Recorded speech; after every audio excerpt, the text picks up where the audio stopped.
Well, that sure escalated quickly as we come to you here live from Lane Stadium after Virginia Tech comes away with a 42-34 victory in double overtime over the California Golden Bears. What a college football game. Take everything else away. The swings, the drama, the officiating, the true freshman play. What a college football game. So many things. We'll break down some of it. Appreciate everyone jumping in here live here at 12:52. Originally had this scheduled for 11:45, so with the double overtime, running a little bit overtime. Met a lot of people who support the show in person today, which obviously means a ton. So I appreciate everyone who's going to watch it live in here tonight, everyone who said they're going to wake up and watch it tomorrow. But yeah, make sure to jump in the live chat, dump any questions or comments. We'll try and talk about it all. But what a game we just saw here in Lane Stadium. A game where Virginia Tech, I think let's just start with the drive chart because I tweeted it out like drugs. Like, you can't wrap your head around, even just looking at that drive chart. Obviously, Virginia Tech comes out really great on script. They have a really great offensive plan, I think, early. Drones hit that really big play down to Aiden Green on the touchdown. They were running the ball well there. There's a touchdown field goal, and then Virginia Tech goes punt, half, and then out of the half. As soon as that crowd, we'll get into that crowd, I'm sure. I could not imagine how cold those fans in the north end zone were. As soon as the rally starts in the north end zone, Virginia Tech comes out of the half. Great halftime adjustments beyond obviously just the rally. Field goal, touchdown, and then they're driving. That interception from Kyron Drones right here on the south end zone side throws into double coverage. You take that throw back. There's so many inception points in this game, but obviously one throw he really went back in the game when he looked like he'd turned the corner. Then they go get a touchdown. That field goal intent where John Love, Dr. Love, for all it is, as consistent and steady as he's been all year, that missed field goal, overtime, touchdown, and that first touchdown in overtime in response to Cal. Now, Cal was sort of the opposite. They go punt on their first two drives, and then before the half, they go field goal, touchdown. And then as soon as they come out of the half, the defense ramps it up for Virginia Tech, punt. And then there's their freshman. He showed some guts, and a lot of this was Virginia Tech really setting them up well in good territory. And we'll talk about special teams. I know there are already some comments about it because it was not a great special team showing, which made this game a lot closer than it had to be. And they go touchdown. And in overtime, he scores a touchdown on that first play. Cal's wide receivers did him no favors. Maybe a couple plays down the stretch if the targeting goes a different way. But still, just what a college football game from all different aspects. So we'll jump into some of it and get out of here at a reasonable hour. But appreciate all the support. Make sure to subscribe to the channel, like the video. Just even looking through the stats, 10 penalties for 79 yards to 9 for 60. Turnover battle. I guess Cal put the ball on the ground twice, but they didn't lose it. And then obviously I think it was just a one turnover from Kyron. And honestly, in the prediction, I picked Virginia Tech. I picked them to cover by like 4, but I said whoever won the turnover battle. If you told me the final score was going to be 42-34, I think I would have looked at you a little bit crazy. But I think what an effort from, let me get his name right, Jaron Kiave Sangapolatele. To come in here, it's cold, it's a ruckus environment I know the East Stands are emptied out early. And honestly, it's a shame because they missed a classic football game, not even just from a Virginia Tech perspective. If you want to introduce someone to what college football is all about, pageantry, I think that was a pretty crazy game. Like, just even look at that drive chart, we can shift that off there now. But I thought that did a pretty good job of just showing how crazy of a game setup it was. And you look at it, I know Connor Drones, we'll jump in with that before we get into the rushing attack and different things. Man, he took his licks on the VT Scoop message board on Twitter for his first half performance. When he started off the game, a lot of people were obviously riding pretty high on this is the Kyron we've been hoping for on script, getting the touchdown, field goal, being efficient. And then in those series when they go punt, and then that interception where it looks like he turns a corner, it really frustrated. But man, when he needed it, he gutted it out. 21 attempts on the ground, 137 yards, 2 touchdowns on the ground, 3 through the air, 9 for 18 and 119 yards. Doesn't look sexy, but he gets the job done. Was sacked 3 times. I think overall the offensive line did an incredible job. So much has been made of the pressure he's been facing and this patchwork offensive line. But for them to go out there and battle like they did, hats off to them. Aiden Lynch, a young guy in there. I know Kyle Tuner had that real costly penalty that he's definitely going to want back on that false start, but overall, what an effort from the offensive line. And Drones, I think, just evolved with the game script. And when they saw they could just really run the ball at will, total yards, Virginia Tech outgained them 476 to 325. On the ground, Virginia Tech outgained 357 to 39. One more time. Padlock stat, if you were to show me this on Thursday night, since it's only Friday, and I guess this is technically the Terror Dome, even though it's a Friday night. Anyway, 357 rushing yards on 58 attempts to 39 on 27 attempts. Cal averaged 1.4 yards per carry, and they'd come into the game struggling, but 1.4 yards per carry. For all the defenses, gave up 34 points, yes. Jerry, the freshman kid, came in and had touchdowns, gave up 3 touchdowns on the ground, but to only allow 1.4 yards per carry, 3 sacks. What an effort. Guys like Caleb Spencer, Peanut Johnson forcing the fumble, Kamari Copeland obviously with the 3 sacks, first 3-sack game from a defensive tackle since J.C. Price. And then for Virginia Tech to do it on the other side of the ball, 6.2 yards per carry, 357 net yards. I know people have been clamoring for that to run the ball. And when you got that and it was just going so dominant, Kyron took his licks, man, the roughing the passer. And we'll get into the roughing the passer. Honestly, let's talk about that right now. Big critical spot as we go to the play-by-play. A massive spot at the 241. Jaron Kiave Sangpolotele was sacked for a loss of 8 to the Virginia Tech 13. This was on 3rd and 5 at the Virginia Tech 5. The ball obviously was fumbled and recovered. It was called, and the clip's going to be circulating. I didn't load it in here, but searching for a touchdown, and you're looking at a 4th and 13. And to reverse that when I know, and I'm pretty firmly usually in the camp of one play doesn't decide a game, but when you're still an active runner at that point, the ball's in his hand, like that would have been a really tough one to swallow. And it's not like to say this is a point in history to say what's to come, but this, as long as I've been covering the program for this era, it seems like this was a game that Virginia Tech always let slip away. One where, honestly, Cal didn't exactly give themselves or look like they wanted to win the game, and Virginia Tech didn't always, like I said, we'll get into some special team miscues, look like they wanted to win the game. But they found a way at home, Power 4 win. When it looks like maybe you're not playing for as much. Cal's obviously looking to go to a bowl game, but what a gutsy effort. And we'll talk about special teams. I know it'll come up here. John Love missing the field goal, blocked punt. Cam Sullivan taking it out at the 1-yard line. A set up Cal for very advantageous spots. The John Love deal, taking different kicks out of the end zone.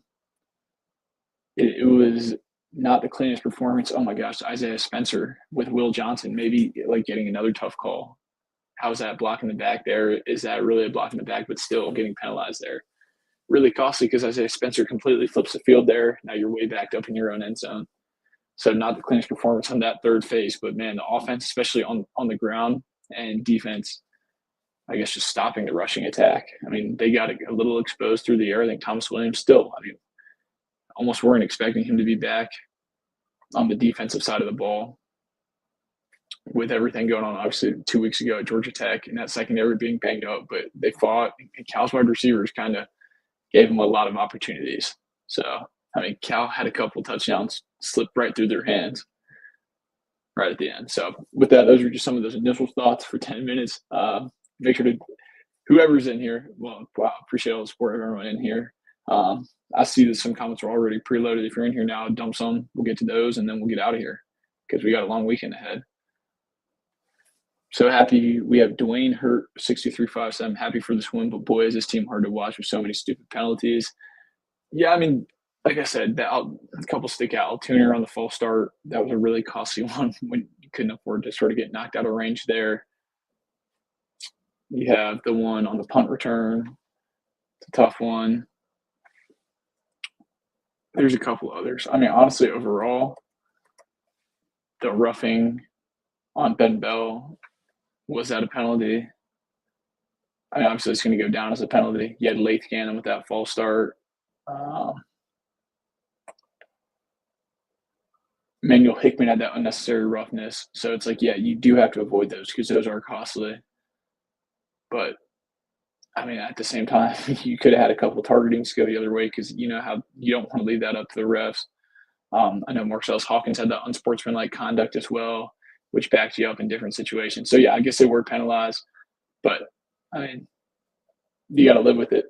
Win ugly. Virginia Tech hasn't been able to win ugly, and they found a way. So that's something you have to clean up.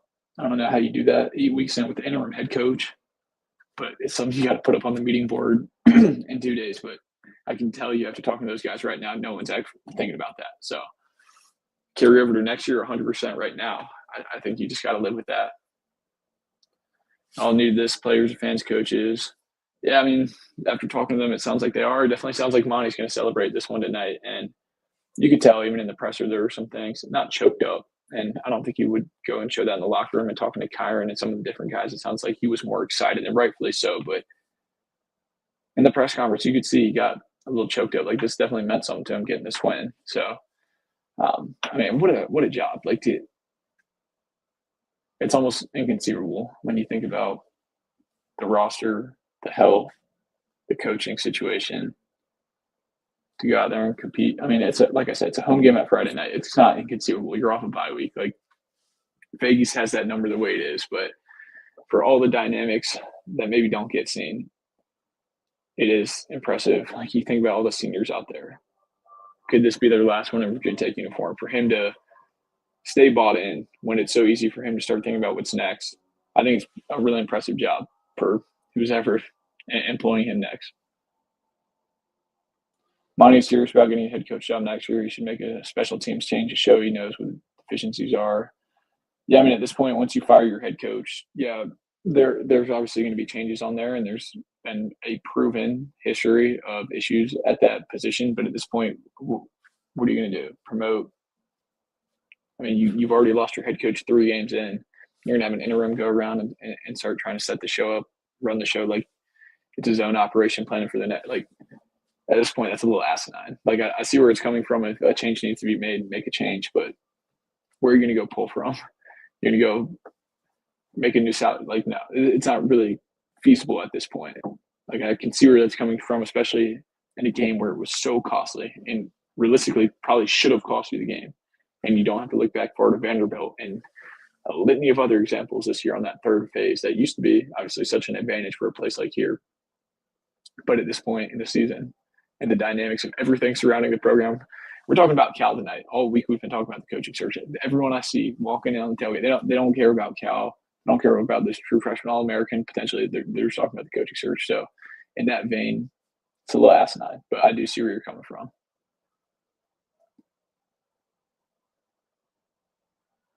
I see there was a little discourse about that in the comments too.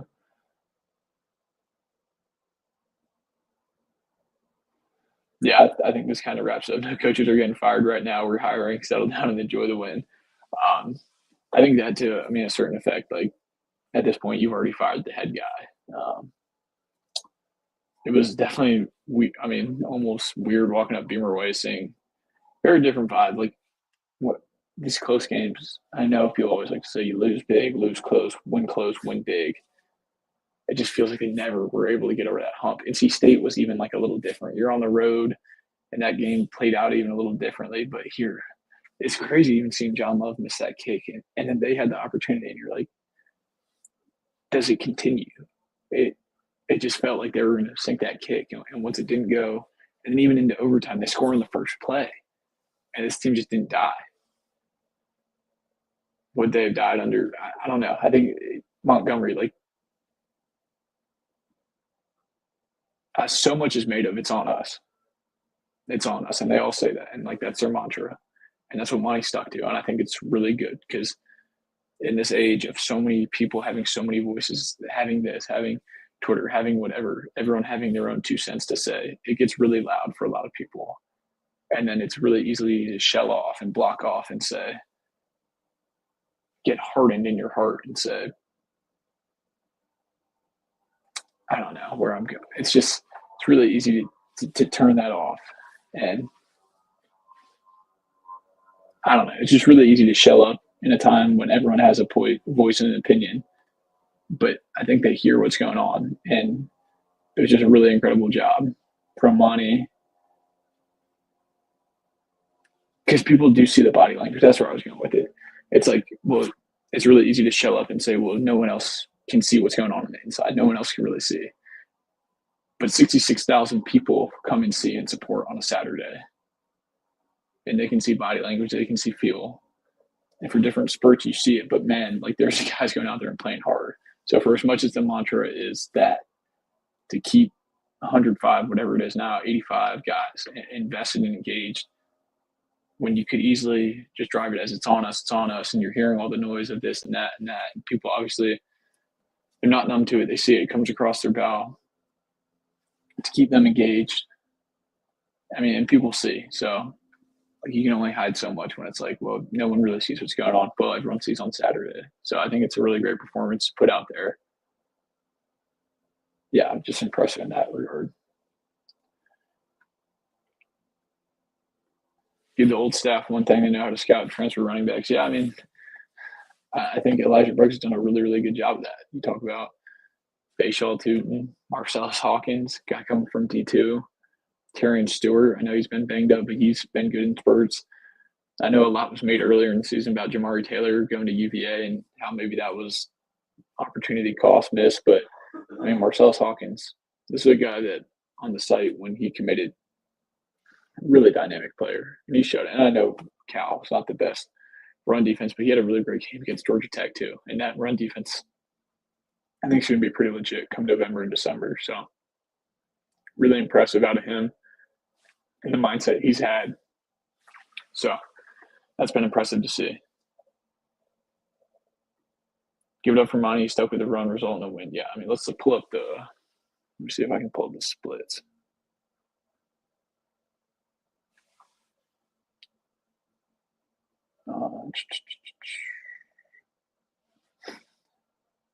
So Virginia Tech ran 76 offensive plays, which is insane. We get the boys in ice bath in the trenches. 76 plays. I mean, double overtime, obviously, but running 76 plays. Out of those 76, 55 were rush plays, 20 were pass plays. So more than double. Wow. Like that's, I mean, obviously it felt like that when you're so dominant to really lean on it. But like, I know so much, obviously you can almost over scheme yourself and say, okay, like let's work out of that. And you got to balance. Balance is so big. If you're just running it down their throat and you're keeping the defense on the field and you're just overpowering them, just stick with it. And I think they did that. And obviously, like I'm talking like I'm some guru of football, but I think that's just what people have been clamoring for. And then when you were so dominant there down the stretch, and then you can pick the crowd up because the crowd obviously got out. We saw the East Stands really emptied out. I know they made all that room for the student section. Maybe a brand new head coach comes in and that student section stays full. I feel like I've talked about it a lot on this show, maybe even too much. Went down to Alabama for fall break a couple weeks ago, and like people will get exacerbated and tired of the narrative, like it, but it just does mean more. How do you instill that culture? Does it come from the university president? Does it come from the athletic director? Does it come from the head coach? Does it come from admin in the football? Like, how do you instill that? Because it's like I've heard a lot about this new generation. I just saw a lot of 18-year-olds from all over the country, not just the Southeast, in that stadium, and they stayed all four quarters. And yes, it was a good football team, and yes, it was a dynamic matchup. Yes, it was the third Saturday in October. But how do you make it a value? Like, you have to change something in it. I think it comes from the top down in a value system of a university. I'll leave that there. But like, anyway, that was to the whole point of saying the north end zone when they had that and when they were able to get the crowd back up. And obviously the section of the shirtless guys swinging their shirts around, and that picked it up. And they played freaking Enter Sandman in double overtime. Was that the first time they played Sandman in a game outside of 2010 Miami? I mean, against a Cal team at home when you're 2-5, maybe, but I don't think the fans are going to be picky about picking a spot for that. It was the 25th year anniversary of that as well. And they showed out. It's a Friday. It's tough. People got to call off work, get the kids off school, and to come out like they did. And I know, that, like I said, the student section, they're going to have to figure something out with that, either systematically or change it back for numbers. but there are people watching. Interviews are happening. The committee is out. Like I said, like not flight tracker, but they're out. And if that's not putting out good tape, and I know like everyone's like, oh, well, the East Ends were like that's still putting out good tape and showing, look, you have this whole region, and like it just makes it a lot more valuable. Anyway, I'm going off on a couple tangents here. It is 1:12, so bear with me. I appreciate everyone. I'd like to see the next coach keep Montgomery in some form. He's a legit coach, and the players seem to love the guy. Yeah, I think definitely. But like when you bring a new coach in, do you want to hamstring him by that? And like I don't think that's something that's going to happen. No, like maybe that would be good to keep continuity. Personally, like I don't see that happening at all. I think he's done an amazing job given a really tough situation. And I think you can have two things be true at the same time, and you can respect that moment and understand what needs to happen for the future. Shout out Ryan Castle reposting the stream, my guy. The run game was huge for VT. Yeah, I mean, let's get into. I mean, I touched on it a little bit, but outgained Cal rushing, and Montgomery referenced it in his press conference. I sympathize with him. It's like I can't read the stat sheet on my glasses. I got my contacts in all day. My eyes are burning. And I was like, I wish I was in that boat. Anyway, they outgained Cal 357 to 39 on their ground. 58 attempts on the ground. 58 attempts on the ground. Marcellus Hawkins 21 for 167. 8.0 average yards per carry. Kyron Jones, 21 for 137, 6.5 yards per carry, and 2 touchdowns on the ground. Hawkins had a long of 34. Kyron had a long of 33. Stewart had 14 for 48, average 3.4. He had a little tough time getting going. He got banged. I think in the second quarter, he got a little banged up, but then Selden added the 1 for 6 yards, and the team rushed over and Kyron took a kneel. But wow. And I think it starts with the guys up front. I think this is the same combo they've had for 3 weeks now, which they haven't been able to say forever. I think he really, I mean, it's all those guys. Like, you can't single out one guy, but Altuner, Lynch, Remack, Ganem, Garrett. I guess Remack's out of eligibility. I think Garrett might have one more. I mean, Lynch stepping in there as a redshirt freshman. If you were talking about retaining any coaches, how about retaining a guy like Matt Moore? You got Altuner, you brought in at center, and I know there's still the penalties that you see of him, that critical offsides at a really critical moment, but that's something you can coach. He's a redshirt freshman. And Lynch, think about Aiden Lynch's development from the Vanderbilt or Wofford game to now. And like you can only take it by seeing live bullets. And yeah, maybe it's not the situation you want. You don't want to be 2-5 and being like, okay, well now let's roll them out there and get them developed. Like, yes, you're punting on the season, but to see that, it has to be encouraging. And for us, patchwork and as tough as they've been, man, they fought their tails off. And it's good. It's Friday, so they get an extra long week before Louisville rolls into town next Saturday, November 1st, before Halloween. But yeah, what an environment. What a time for them to just really get great push. And honestly, I think the wide receivers did a good job blocking as well. Getting physical out on the outside, holding blocks, popping some of those long runs. So I thought that was very promising to see for the offense that had been stymied and stagnant for a lot of the year. That Cal team was pretty elite. VT defense has made some great strides the last 3 or 4 weeks. Yeah, I'd say so a little bit partially.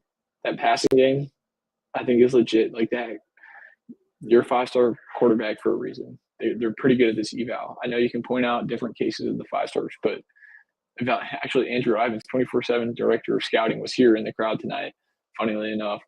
But that passing game was elite, and then when they kind of needed it, the receivers sort of left him out to dry. Like, he put the ball on time. A lot of times they're down the stretch for them. And Virginia Tech DBs kind of got bailed out by some drops. Like Thomas Williams even had that late one coming back over the middle where he punched the ball out, but he was late on the zone. He really showed out. And I know he's had his down performances like at San Diego State, not that consistency, but that's someone that is going to keep them in a lot of football games this year as their ACC schedule progresses. Now, their run game has been pretty atrocious all year long. So I don't know if that aspect, but it allowed Virginia Tech to sort of pin their ears back a lot more. And you saw the pressure made by Kamari Copeland and Ben Bell and Kelvin Gilliam and different guys like that pushing. I thought Noah Chambers had a decent game in coverage over there. Caleb Spencer. Who else? Obviously, Brennan Johnson getting in there, putting his hat on the ball, forcing a fumble. Yeah, KG had 4 quarterback hits. Thomas Williams had 3 pass breakups, but I mean, sometimes it's a little deceiving on different things. But for him to be where he was 2 weeks ago, getting carted around, 3 pass breakups, there you go. He led the team attack. Caleb Spencer had 9 tackles. Copeland had 7 tackles. At one point, Copeland was dropped back in coverage. I don't know what that was, but Cody Heisman in there with 4 tackles. So, I mean, it was a good effort.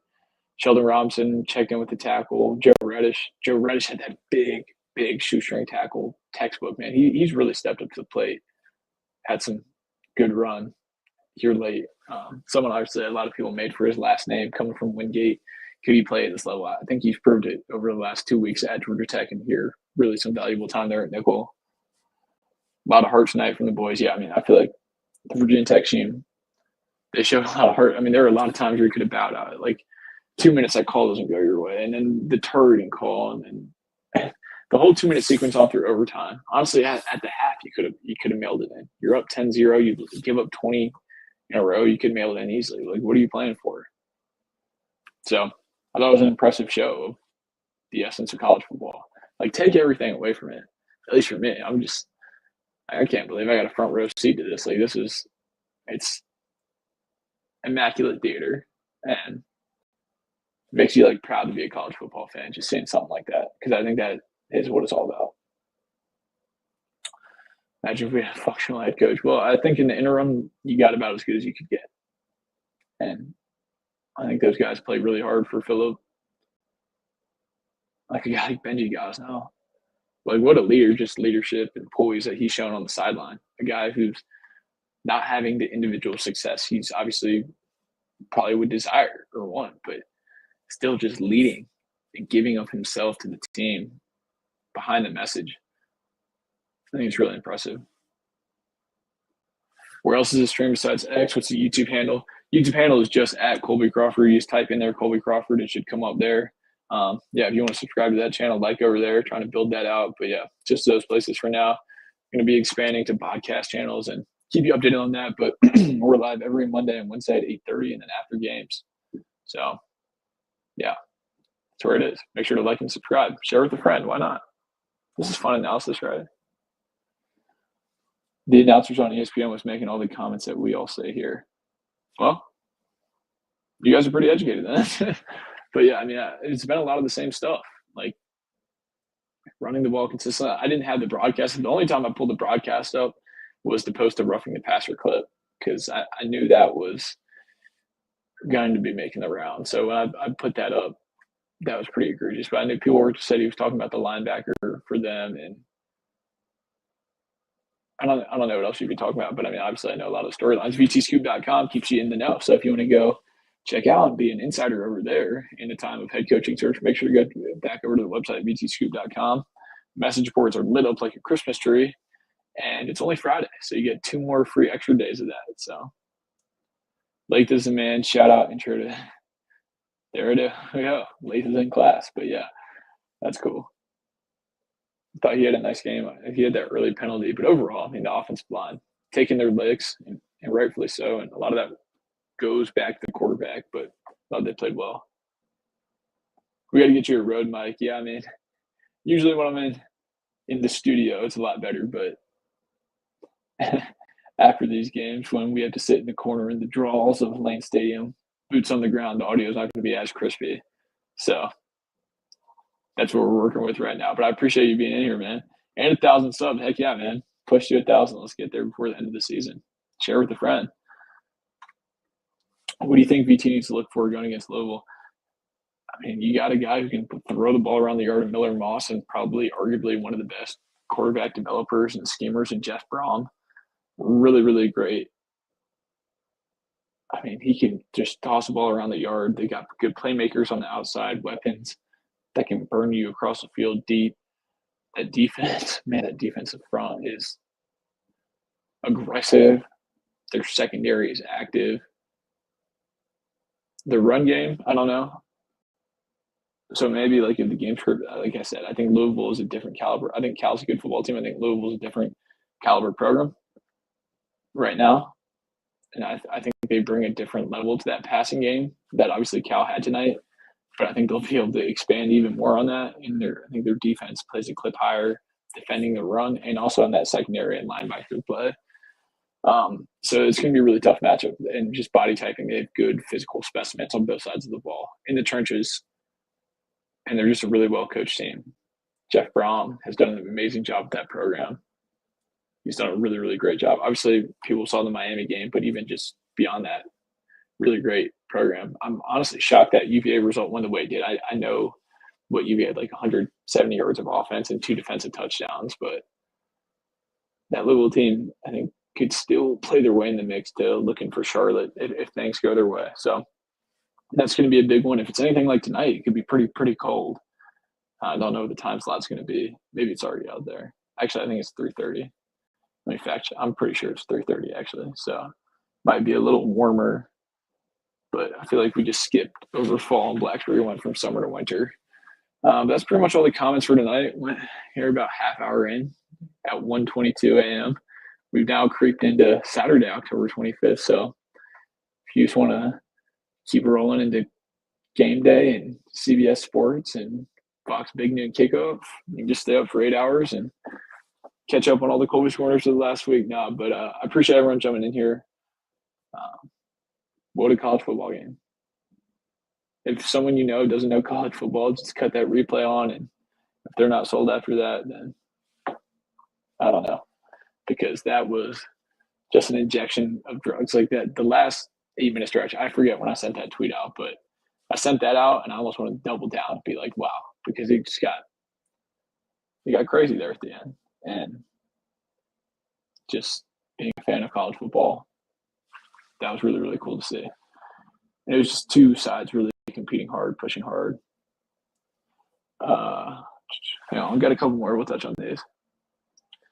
What do you say to your fellow students that left early?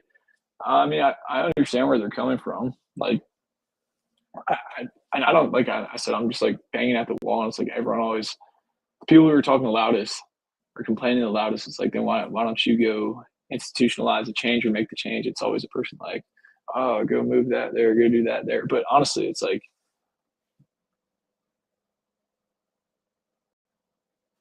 I'm not trying to mince words here, but like I am trying to be, I guess, a little diplomatic here, where it's you've made a point to change some pillars of potentially the culture of the university, and now you're seeing some of that play out, and you can't kind of have it both ways. Like, I know people always are like, do you want to be big boy college football? Is this board really about big boy college football? Is this budget going to get you there? Is there alignment among Burris Hall and Merriman, which one side's going to be changing here soon, and the other's going to be changing here soon in a couple of years? Are you actually aligned? Because there's a lot of really prestigious universities across America that don't care, and they used to care. And I think pretty quickly, if you have alignment, you make that something top priority, people can be very persuasive in changing how their priority list. So I'm not going to say anything to them now. We're talking about a 2-5 team, 1-2 in the ACC. The Towns has no interest in expanding or allowing different people to come in and expand to give students and 66,000 people who descend upon the town every weekend more options to go get food or potentially a drink after and celebrate a game. So people feel the need to leave early, which obviously doesn't institutionalize the best practices going forward. Now I'm going down a rabbit hole, but you can kind of see where I'm going, where, yeah, it's a shame. But, and I know it's like, okay, you can always use the excuse, well, the team's not competitive. Okay, well, when the team is competitive, there won't be an excuse. So then what's the excuse then? But we'll see. The team has been competitive, so you've sort of lost that gap. And you're really running out of time there to turn it around because you're about to have that lost generation. Like, the amount of young Virginia Tech fans who now have a core memory forever walking out of here, like that plants a seed and changes things. A lot of people, students here who don't have that experience, haven't had it, but they've had it at Sharkies. So, I mean, they'll come and jump for Enter Sandman for 25 years, but like they missed that result and they might catch it on a TikTok clip. And I know, like, that's what I'm touching on, the changing of the guard of generations, where it's like that short form, whatever, short attention span that plays into it. But like I said, I just left Tuscaloosa, Alabama. I've been up to Happy Valley. I've like I've been to these other places where like it's not a culture thing. Like it still means that it's just you have to make it important to your student body, and that comes down from the top. You have to incentivize it. I mean, good, and it starts with results. Winning fixes everything. So I think that's where it starts, but there are other things. Anyways, I just went way too long with that. Get that sleep, Kolby. I will here soon. Louisville, FSU, Miami, Virginia final season record prediction for Kolby. All right, let's go one by one. Let me pull up these. Ain't no rest for the wicked, I guess. Got Louisville sitting at 5-1 right now. Boston College 6-1. Virginia Tech 7-1. Cal 8-1. That Clemson game, man, they ran Clemson out of their building last year, and that was in Death Valley. Man, wow, that Virginia game was big. Wow. And it ended with Kentucky. I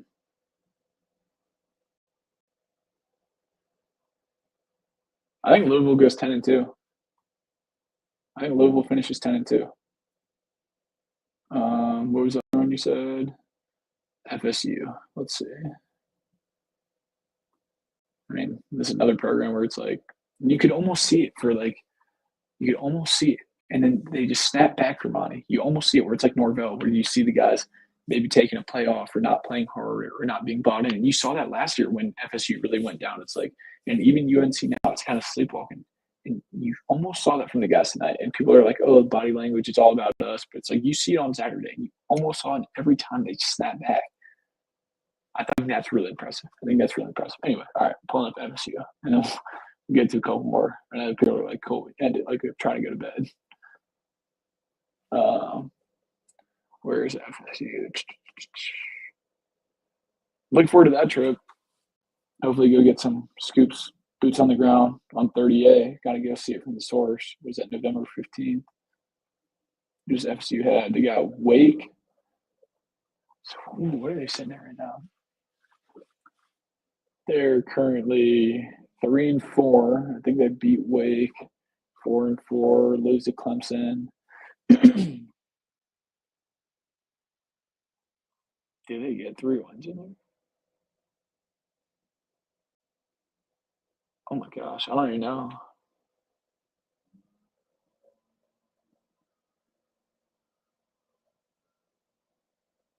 No, they get 3 wins. Yeah, I think they go 6-6. I think they beat Wake, Virginia Tech, and NC State and go 6-6.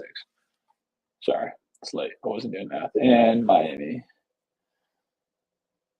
Sorry. This probably isn't what the P1 fans are wanting to see right now. Probably losing people at this. But, okay, so Miami schedule. I think Miami finishes – yeah, I think Miami cleans the table there. I think they finish 11-1. I know they go back-to-back Virginia Tech and Pitt on the road, but I think they finished unscathed. I think they're still a really good team. They dropped one, but I think they're still a really, really good team. And then Virginia. I think Virginia – like, I know whatever. I'm really just trying to call it how I see it. I think they've been – that 30-27 at Luke, like – I just don't know the quality of this football team, honestly. And I'm just calling that honestly. Like, I think they handled a bad UNC team. I think that game's going to probably be within 10.5. I think that's the spread. I think UNC 10.5 is going to be decently close. I mean, they have to go to Cal. You saw what Cal can do. Like, I think Virginia Tech is not. Excuse me. I think UVA. I don't. 9-3 or 8-4 for them. I don't see them getting past Cal, Duke, and until they've shown that they can beat Virginia Tech. I'm just not sure. And Wake, I mean, yeah, I don't know. Wake's playing good ball too. I would say 9-3 or 8-4. I just don't see them getting the 10 wins. And I think that was it. Okay, cool. We'll move on from that. Sharky's or Ho House. Whoever sponsors the show. Shout out.